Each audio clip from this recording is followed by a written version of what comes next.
Hello everyone, welcome to my channel Charan's finance. तो friends, अभी अगर हम लोग जो मार्केट का सिचुएशन है उसके बारे में अगर बात करें, जो लार्ज कैप इंडेक्स निफ्टी 50 या सेंसेक्स, तो वहाँ पे उतना आ, बढ़ोतरी नहीं दिखने में मिल रहा है। लेकिन जो स्मॉल कैप इंडेक्स है, mid cap index and micro cap index, वहाँ पे काफ़ी उछाल आया है पिछले कुछ महीनों में। स्पेशली पिछले 4-5 महीनों में बहुत ज़ोर से बढ़ा है ये सारे स्टॉक्स।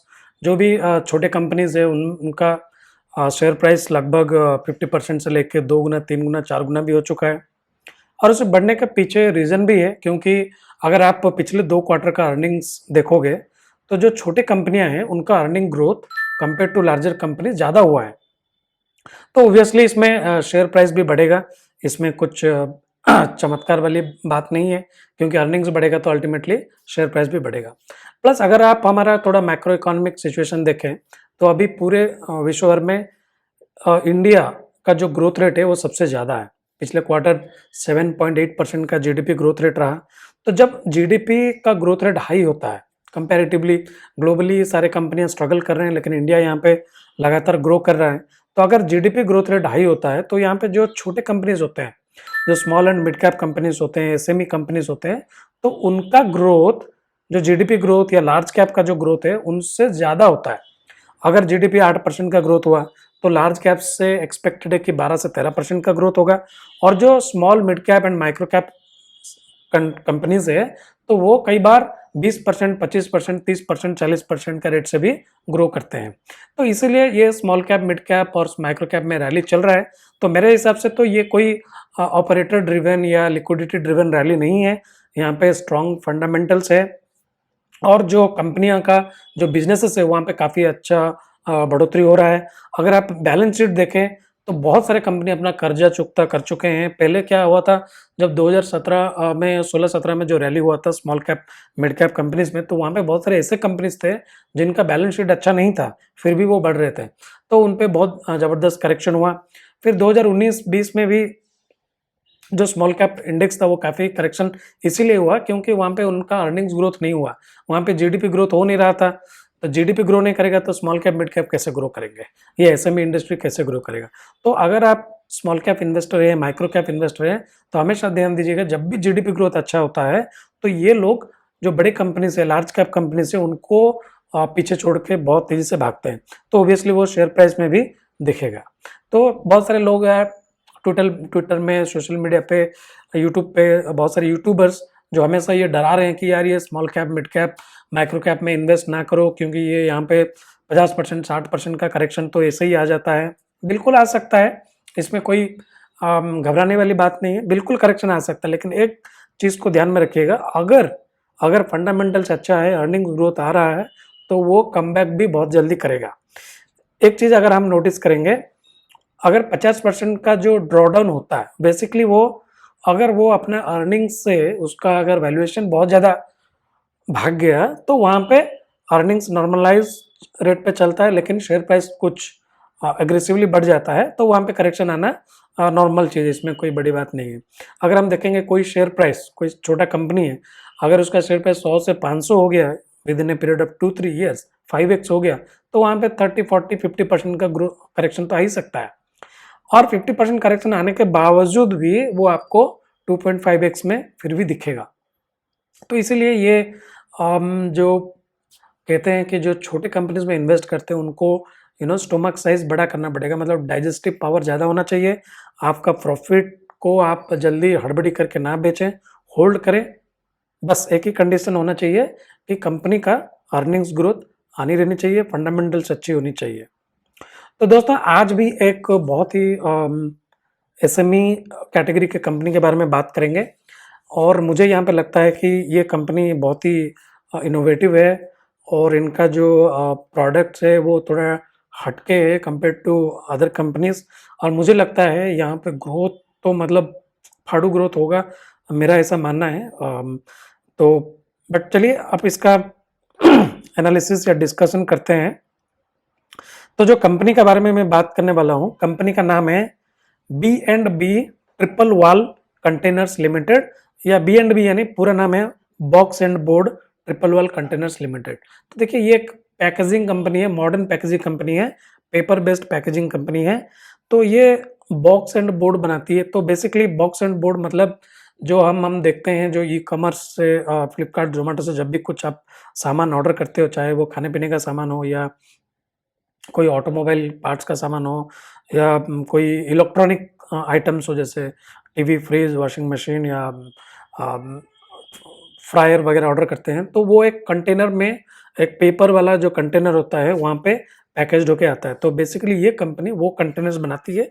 तो ये आप पिक्चर में क्लियरली देख सकते हो कि किस तरह का कंटेनर्स ये बना रहे हैं। जैसे इस पिक्चर में देख सकते हो, जैसे पैरागन चप्पल का कंटेनर है, रॉयल एनफील्ड का कुछ जेन्युइन पार्ट्स का है, अमेज़न यिप्पी नूडल्स का है, या फ्लिपकार्ट से जो ऑर्डर करते हैं।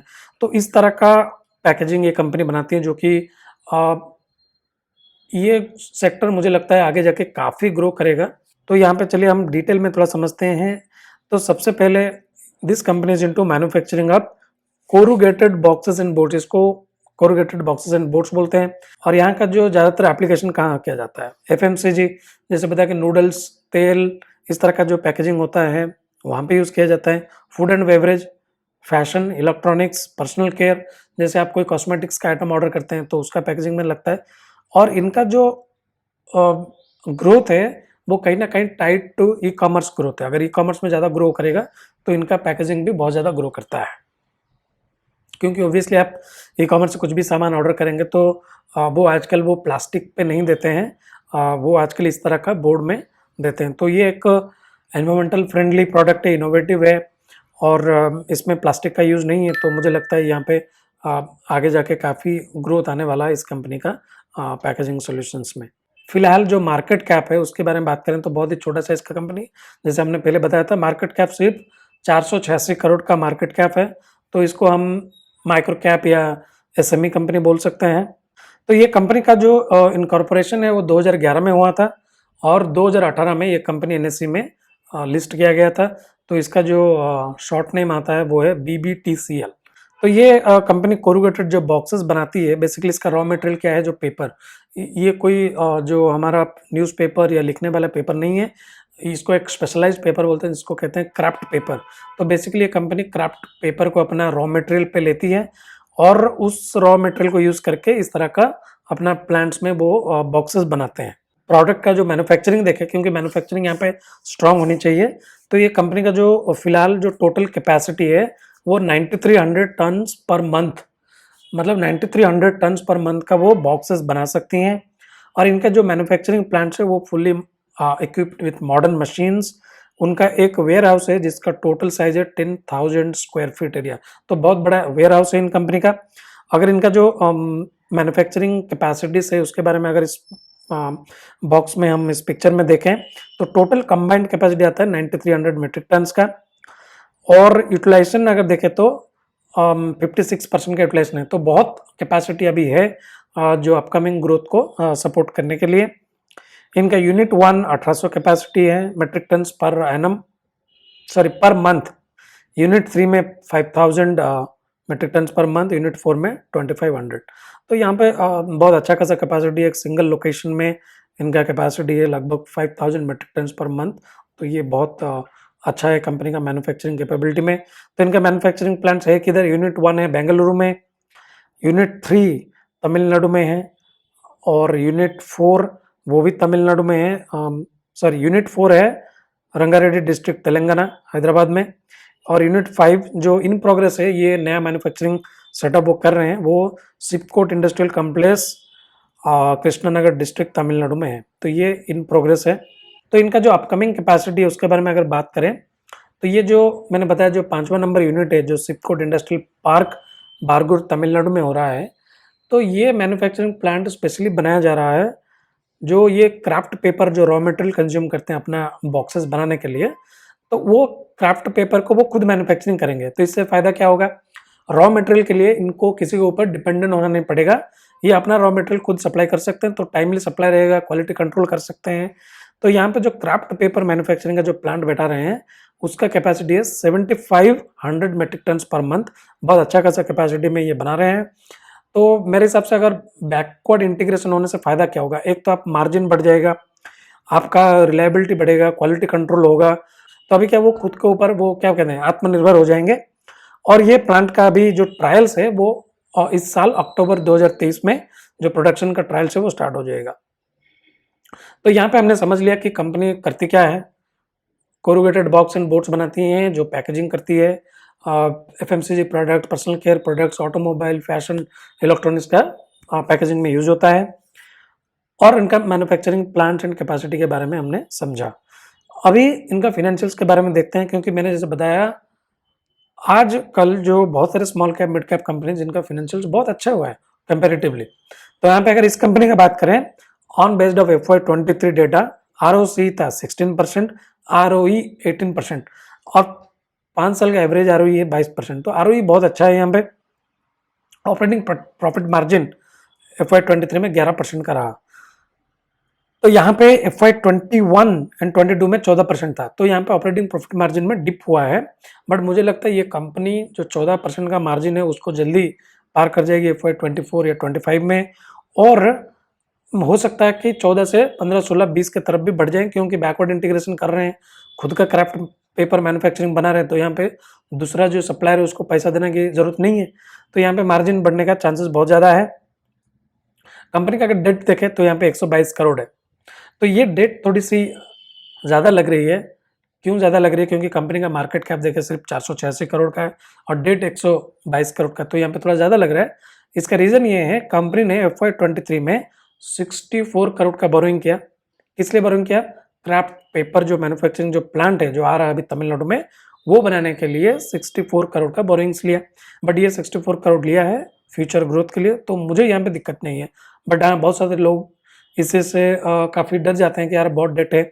मैं मानता हूँ जो छोटे और स्मॉल क्वालिटी कंपनीज होते हैं, अगर डेट थोड़ा ज़्यादा भी है, यू शुड ऑब्जर्व कि कंपनी का ग्रोथ हो रहा है कि नहीं हो रहा है, कंपनी डेट फाइनेंसिंग कर पा रही है नहीं कर पा रही। इसलिए नहीं कि अरे यार डेट का नंबर ज़्यादा है चलो भागो भागो यहाँ से निकलो, ऐसा नहीं करना चाहिए। आपको पता होना चाहिए कि वो डेट जो रेज कर रहे हैं वो किस लिए रेज कर रहे हैं। अभी मुकेश अंबानी के पास भी बहुत डेट है रिलायंस इंडस्ट्रीज में, तो इसका मतलब थोड़ी है कि अभी चलो RIL खराब कंपनी है। तो डेट होना बुरा नहीं है, बट वो डेट को फाइनेंस कैसे कंपनी करती है, वो डेट को यूज कैसे कर रही है, और डेट का वो इंटरेस्ट रेट कितना है। फॉर एग्जांपल अगर वो डेट 122 करोड़ है, 10% अगर का रेट पे लिए हैं, तो वो 12 करोड़ इंटरेस्ट दे रहे हैं सालाना। बट अगर उनका EBITDA मानो कि 50 करोड़ आ रहा है तो अच्छा है, इसमें बुरा क्या है। तो मुझे लगता है ये कंपनी का डेट अभी नॉर्मल है, इसमें कोई घबराने वाली बात नहीं है, ये मेरा मानना है। ऑपरेटिंग कैश फ्लो पिछले साल 3 करोड़ का था, तो ऑपरेटिंग कैश फ्लो यहाँ पे थोड़ा मुझे कम लग रहा है। अगर FCF फ्री कैश फ्लो बोले तो -56 करोड़ हो गया। तो यहाँ पे फ्री कैश फ्लो इतना नेगेटिव हुआ क्यों? कंपनी ने क्या किया? जो फ्री कैश फ्लो नेगेटिव इसलिए है क्योंकि they purchased fix assets worth 68 crore in FY23। तो अकेला FY23 में 68 करोड़ का फिक्स्ड एसेट्स खरीदा। वो किस लिए? सेम मैन्युफैक्चरिंग प्लांट जो अपना आ रही है क्राफ्ट पेपर, उसको बनाने के लिए 68 करोड़ का फिक्स एसेट्स खरीदा। तो उसके चलते जो कैश फ्लो फ्रॉम इन्वेस्टिंग है उसमें ज़्यादा नेगेटिव आ गया और फ्री कैश फ्लो हो गया negative -56 crore. Working capital days 96 है। कंपनी का पिछले 5 साल का अगर ग्रोथ देखें तो सेल्स का CAGR है 16%, पैट का CAGR है 32%। जैसे मैंने बताया कि भाई छोटा कंपनी अगर इन्वेस्ट कर रहे हो तो ग्रोथ रेट एकदम अच्छा होना चाहिए, तो यहाँ पे ग्रोथ रेट जबरदस्त है 32%। तो मुझे लगता है ये ग्रोथ तो मतलब बरकरार रहेगा आने वाला। हो सकता है और थोड़ा सा इधर उधर हो जाए, मतलब 25 से 30% है, इवन बढ़ भी जाए 40%। तो मुझे लगता है ग्रोथ में कोई यहाँ पे मुझे तो डाउट लग नहीं रहा है। तो कंपनी का फिनेंशियल्स अगर हम यहाँ पे डिस्कस किया, ग्रोथ रेट अच्छा है, डेट थोड़ा ज़्यादा है, मैंने उसका रीजन भी बताया। तो मुझे लगता है कि एक तो बिजनेस फंडामेंटल बहुत सही दिख रहा है, पैकेजिंग सेक्टर में है और प्लास्टिक का सब्सटीट्यूशन में काम करती है कंपनी। मतलब प्लास्टिक्स पैकेजिंग आजकल गवर्नमेंट का या कंपनियों का मोटिव रहता है कि प्लास्टिक को कम से कम किया जाए पैकेजिंग में। तो मुझे लगता है ये कंपनी बिल्कुल करेक्ट बैठती है यहाँ पे। और ई-कॉमर्स में सबसे ज़्यादा यूज होता है इनका पैकेजिंग का। तो ई-कॉमर्स का ग्रोथ तो अभी जब शुरुआत हुआ है, ये तो काफ़ी ग्रोथ होने वाला है। तो डेफिनेटली यहाँ पे इस कंपनी का ग्रोथ में मुझे कोई डाउट नहीं है। तो कंपनी का हमने मैन्युफैक्चरिंग देखा कि ज़बरदस्त मैन्युफैक्चरिंग कैपेसिटी है, फैसिलिटीज़ है, बैकवर्ड इंटीग्रेशन कर रहे हैं क्राफ्ट पेपर का मैन्युफैक्चरिंग करके, तो वो यहाँ पे मार्जिन भी ऐड करेगा। तो आपको पता है जब मार्जिन बढ़ता है तो क्या होता है, कंपनी का प्रॉफिटेबिलिटी जूम होता है, वैल्यूएशन बढ़ती है, तो बहुत सारी चीज़ वहाँ पे अच्छा लगता है। Now coming to the right question यार, चलो बिजनेस तो अच्छा है, फिनेंशियल्स ओके है, ग्रोथ भी सही है, तो क्या यहाँ पे निवेश करना चाहिए नहीं चाहिए। तो यहाँ पे अगर हम कंपनी का वैल्यूएशन देखें तो कंपनी राइट नाउ जो इसका टीटीएम मतलब लास्ट ट्रेलिंग 12 मंथ्स का पी देखें तो लगभग 25 पे चल रहा है। तो मुझे लगता है कि 25 का पी बहुत लो नहीं बोलूँगा या बहुत हाई भी नहीं बोलूँगा, मुझे लगता है यहाँ पे फेयर पी है क्योंकि कंपनी का ग्रोथ रेट बहुत हाई है, 32% का ग्रोथ कर रही है कंपनी पिछले 5 साल में। आरओसी आरओई बहुत अच्छा है और जो बाकी पेपर कंपनी होते हैं वो काफ़ी सिक्लिकल होते हैं क्योंकि वो कमोडिटाइज्ड हो चुके हैं, बट ये कंपनी कमोडिटाइज्ड नहीं है, ये पेपर खरीद के बॉक्सेस एंड बोर्ड्स बना के बेचती है। तो मुझे लगता है अगर आप बाकी पेपर कंपनीज का पी देखोगे वो सिंगल डिजिट में रहता है, बट इस कंपनी का 25 क्यों, ये सवाल हमेशा आता है दिमाग में। तो मुझे लगता है ये इसलिए हाई है क्योंकि ये कमोडिटाइज नहीं है, सिक्लिकल नहीं है और यहाँ पे ग्रोथ बहुत हाई है। तो मुझे लगता है ये रीजंस के चलते यहाँ पे कंपनी का पी थोड़ा हाई है। बट हाँ ऑब्वियसली अगर आपको लो पी में मिलता है तो और ज़्यादा खरीदनी चाहिए या नया एंट्री करनी चाहिए। यहाँ पे कंपनी का जो फ्यूचर का विजन देखे तो कंपनी कह रही है वो 20,000 मेट्रिक टन पर मंथ करेंगे कन्वर्जन पेपर एंड बोर्ड में नेक्स्ट 10 ईयर्स या बाई 2027। तो कंपनी का विजन भी सेट है, बहुत सही लग रहा है। अगर यहाँ पे अगर हम देखेंगे कंपनी का एक जो चीज़ मैंने बताया स्टार्टिंग में कंपनी काफ़ी इनोवेटिव है। तो यहाँ पे क्या है, कंपनी जो रॉ मटेरियल सप्लाई करती है अपना क्लाइंट्स को, तो यहाँ पे उनके पास खुद का लॉजिस्टिक्स फ्लीट है ताकि वो दूसरी लॉजिस्टिक्स कंपनी के ऊपर डिपेंडेंट ना रहे। उनका खुद का फ्लीट है और उस फ्लीट के जरिए वो अपना क्लाइंट्स को अपना प्रोडक्ट सप्लाई करते हैं। तो क्योंकि अभी मैंने यहाँ पे क्लाइंट्स का बात किया तो यहाँ पे जो इनका क्लाइंट लिस्ट अगर देखें ज़बरदस्त कंपनियां हैं, Reliance, Adani, Flipkart, ITC, Asian Paints, TVS, Amazon, Ajio, Britannia, Reckitt, Big Basket, Jockey, PepsiCo, United Beverages, Carlsberg group, Patanjali, Ruchi, GSK, MTR. तो मतलब नामी दामी क्लाइंट्स यहाँ पे भरे पड़े हैं, बड़े बड़े क्लाइंट्स। तो दोस्तों ये तो हमने कंपनी के बारे में डिस्कस कर लिया, लेकिन इन्वेस्टमेंट का डिसीजन बिल्कुल आपका है। मैं यहाँ पे रिसर्च किया इस कंपनी के बारे में, जो डेटा एनालिसिस है वो बताया। अब आपका मेरा ड्यूटी है कि आपको एक इन्फॉर्म्ड इन्वेस्टर बनाए, ये नहीं कि अंधाधुन बोल दे कि जाके खरीद लो। You should be an informed investor, आपके पास डेटा एनालिसिस होनी चाहिए। तो ये मैंने इस कंपनी के बारे में डिटेल्स दे दिया। B and B triple work containers limited, ये था इस कंपनी के बारे में एनालिसिस।